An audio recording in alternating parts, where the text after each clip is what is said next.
bienvenue dans cette nouvelle vidéo qui est le bilan couture numéro 16. Alors ça reprend la période de plus ou moins décembre jusqu'à du coup fin janvier. J'ai fait des coutures, j'ai fait des accessoires et j'ai fait de la broderie. Je vais vous montrer ça. Alors, on commence par le plus ancien, j'ai fait le pull Merle de la maison Victor. Je sais plus c'est de quelle maison la Victor, je vous mettrai de toute façon à chaque fois tous les patrons et tous les liens que je peux avoir dans la barre d'informations. Et en fait j'ai fait du coup ce pull dans un coupon que j'ai trouvé chez Pot et Papote. En y travaillant, il y avait ce coupon tout doux, c'est un tissu maille et il est parfait en fait pour faire un sweat. Du coup sur un coup de tête, je me le suis fait parce que j'avais déjà le patron à la maison et ça m'a pris 30 minutes à tout péter de faire ce pull parce qu'en fait tu peux le faire entièrement à la surjeteuse et voilà, une fois qu'elle est bien réglée, du coup c'est hyper pratique et voilà, c'est parfait comme petit pull tout doux. Il remonte un petit peu au niveau du col mais pas trop, donc juste pour te tenir chaud mais pas non plus pour étriquer comme ça. Il tombe parfaitement en termes de longueur, en termes de... Je me sens pas bonhomme Michelin dedans parce qu'il est pas trop loose. Enfin voilà, je le trouve vraiment parfait pour le coup. J'ai rien à dire sur ce pull parce qu'il n'y a pas de difficulté en fait. Il est juste simple et rapide. Voilà, si vous voulez une couture vite fait, bien fait, celle-là est parfaite. Petite indication aussi, ce sont des manches raglants. Je sais pas, ça peut faire parfois peur aux gens, mais c'est hyper facile à coudre. Ça donne une emmanchure un petit peu différente de d'habitude. Et c'est très agréable à porter parce que du coup on n'a pas de couture qui pourrait être gênant. Après ça, je me suis lancée dans un accessoire. Je ne l'ai plus parce que c'était un cadeau. Je l'avais fait en vidéo. C'est le sac Save You de Sofinat en collaboration avec Ma Petite Mercerie, si je ne me trompe pas. J'ai fait ce sac, donc c'est un sac bourse, vraiment pas trop compliqué à faire. En fait, il prend un petit peu de temps parce qu'il y a pas mal de pièces. Il y a une doublure, tissu extérieur, logique. Moi, j'ai rajouté une poche, je sais plus. Non, la poche était mise dedans.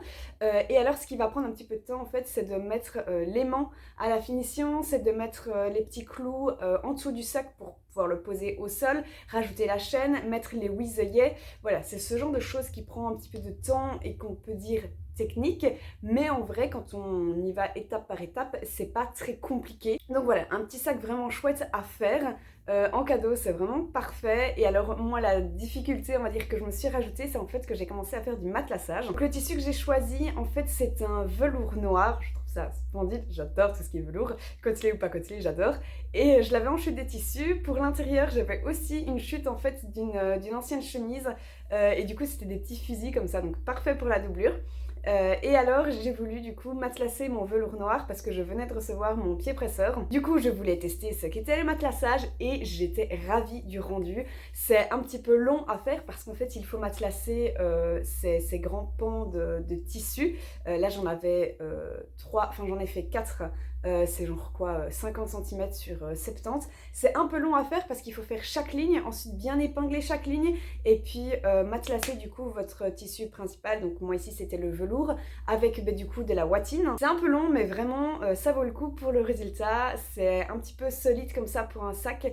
Je crois que si j'ai eu besoin de thermocoller quand même la doublure dans mon sac, mais voilà, ça donne vraiment un beau rendu et je crois que je vais recommencer. Ensuite on part sur une couture utile. En fait j'avais vraiment besoin de petits hauts à mettre par-dessus des tops, par-dessus des robes, parce que j'ai souvent en fait des robes qui sont sans manches ou à manches courtes, pareil pour mes petits hauts, et parce qu'en fait simplement j'ai pas de garde-robe spécialité, spécial hiver, je mets tout le temps, mais du coup je manque clairement en fait de petits pulls à mettre par-dessus, et du coup je me suis fait en fait le cardigan Jamie de Ready to Sew. Il donne rien comme ça à la caméra, je vous mettrai un insert. Et du coup je l'ai fait dans une simple maille fine, enfin une fine maille noire. Je voulais quelque chose qui aille avec tout, vraiment tout. Le pari est clairement réussi. Et alors celui-ci du coup était très simple aussi. Il y a une difficulté en fait dans le cardigan Jamie, l'assemblage surjeteuse, donc très très simple. Ce sont en fait, je trouve personnellement, les boutonnières, donc au bas de l'habit, il y a 3 ou 4 boutonnières selon la taille de vos boutons à faire. Et il faut faire attention aux boutonnières parce qu'ici c'est un tissu extensible. Pour ma part, j'ai clairement fouetté le problème parce que je n'ai pas fait de boutonnière, parce que ce genre de cardigan, je ne les ferme jamais. Du coup, j'ai mis les boutons, je les ai fait à la main et puis après, j'ai pas fait la boutonnière, peu importe. Mais du coup, pour se faciliter la tâche, quand on fait une boutonnière, du coup, il faut bien thermocoller en fait votre tissu avant et thermocoller dans un thermocollant qui est fait pour des tissus extensibles, parce qu'attention, il y a plein de thermocollants différents. Et du coup, à ce niveau-là, une fois que vous avez thermocollé et que vous avez bien fait votre parmenture, il n'y a pas de souci pour faire la boutonnière. Après, je vous dis ça, mais j'ai jamais testé pour le coup.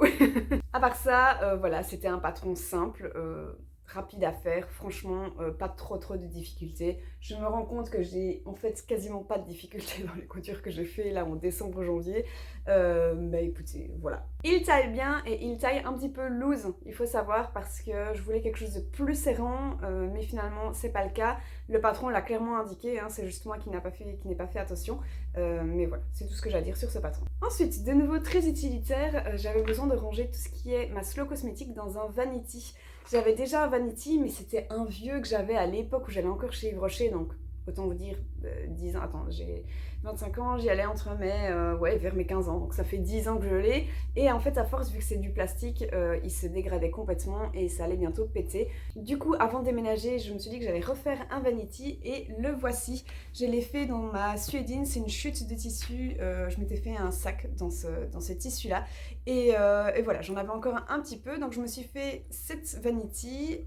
Ici, il y a une grande tirette tout le long, et alors à l'intérieur j'ai doublé d'un canevas que j'avais reçu d'une cousine. C'est aussi une chute de tissu et du coup je n'ai pas mis de thermocollant, rien du tout, parce que Suédine non extensible plus le canevas c'est clairement suffisant pour que ça se tienne. J'ai ici la petite poignée parce que évidemment c'est pratique, et alors la tirette, vous voyez, elle s'arrête ici et elle va jusqu'au milieu de l'autre côté. Voilà, c'est vraiment un vanity, j'en avais jamais fait, donc hyper contente. Un chouette modèle, à mon avis, que je referai à l'occasion, parce que c'est quand même pratique d'avoir ce genre de trousse. Et puis j'aime bien avoir ce genre de trousse esthétique, et pas le vieux truc dégueulasse que tu as récupéré avec la pub marketing dessus là. Pardon pour mon langage, mais bref, vous avez compris. De nouveau, un petit truc utile, mais c'est tout mignon et très pratique.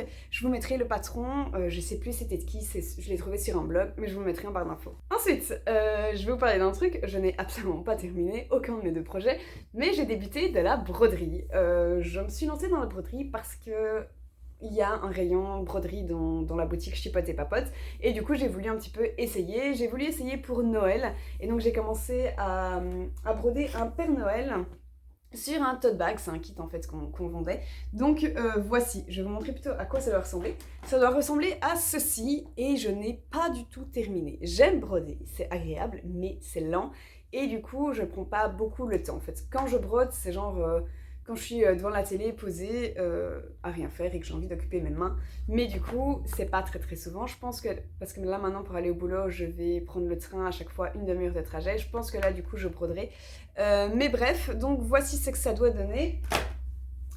Voici où j'en suis, et donc ici ce sont uniquement des points tout simples. Je ne connais pas les noms des points, je ne les connais pas encore, mais voilà, c'est que ça donne pour l'instant.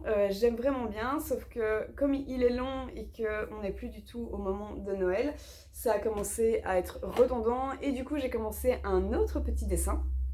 C'est ici un nuage, vous ne le voyez pas très bien, mais en fait voilà les gouttes. Et en fait j'ai dessiné au marqueur qui s'efface à la chaleur le nuage. Ici j'ai commencé un nouveau point, donc là de nouveau hein, le point très simple. C'est juste du remplissage, vous voyez toutes mes gouttes ne sont pas parfaites, mais voilà, franchement j'apprends. Et ici du coup c'est un point, je sais pas, c'est pour faire des petites fleurs, on tourne autour et puis on pique. Super explication.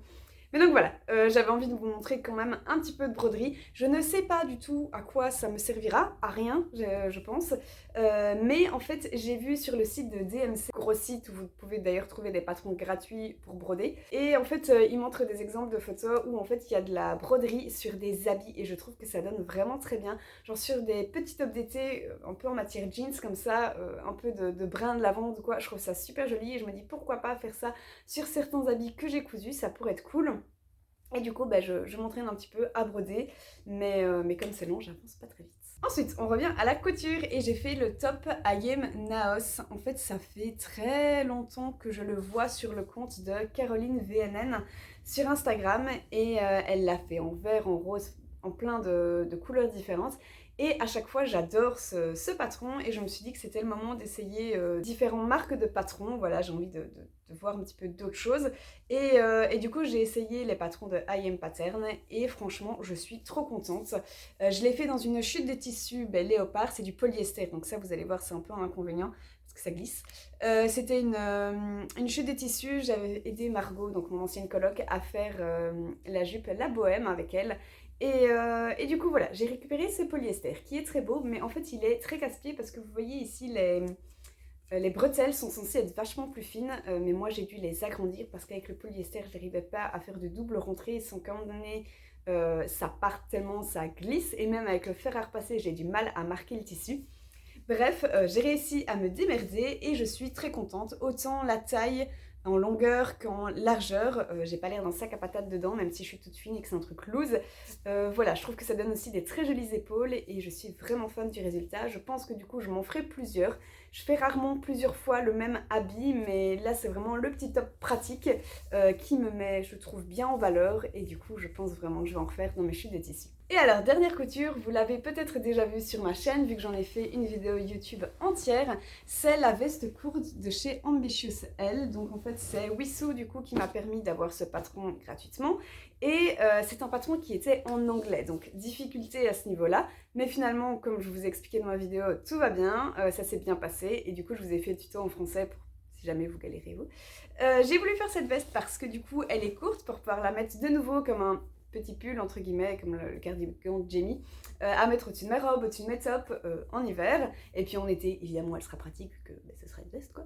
Et alors je l'aime bien parce qu'il y a une ceinture, voilà. Par contre c'est trop bizarre, la ceinture n'est pas expliquée dans le patron, je ne comprends pas pourquoi le patron n'est pas complet, donc petit point on va dire négatif, mais ça va, hein, on s'en sort pour faire une ceinture, c'est pas très compliqué. Et alors, il y a aussi des petites épaulettes. J'ai toujours eu peur des épaulettes parce que j'ai peur que ça me donne une trop grosse carrure. Vu que je suis fine, ça peut vite faire disproportionné. Mais là, ce sont de fines épaulettes et du coup, ça va, ça passe, ça donne joli. Et voilà, franchement, c'était hyper simple à faire. Je suis trop contente parce que je fais peu de doublures. Et voilà, je trouve que ça donne tout de suite un côté chic, élégant, habit bien terminé, bien fini. Et la doublure était pas très compliquée à mettre, franchement je m'en sors bien. Alors c'est pas parfait, vous voyez, je trouve que c'est encore un petit peu trop lâche, comme s'il y avait un petit peu trop de tissu au niveau de la doublure. J'ai choisi une viscose de chez Chipote et Papote et c'est hyper doux, c'est agréable parce que c'est une matière pas 100% naturelle parce que le traitement est chimique, mais de base c'est quand même du tissu, enfin c'est de la fibre naturelle.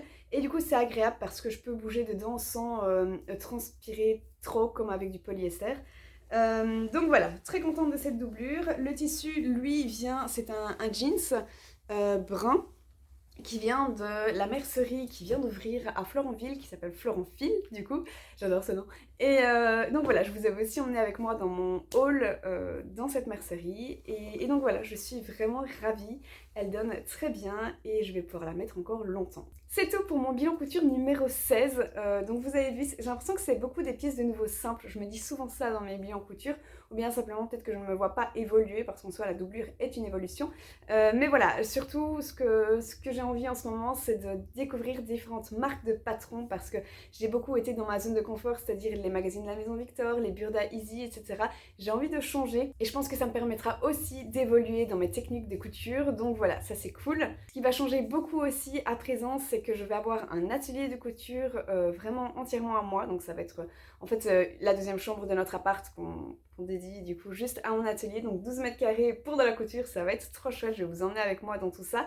Et puis voilà, j'ai aussi maintenant mon compte Instagram Lidir aussi qui est plus que de la couture, on va dire, d'influence. C'est-à-dire que c'est vraiment un compte qui est fait pour partager sur les différents patrons, sur différentes marques de tissus, voilà, pour que chacun en apprenne davantage.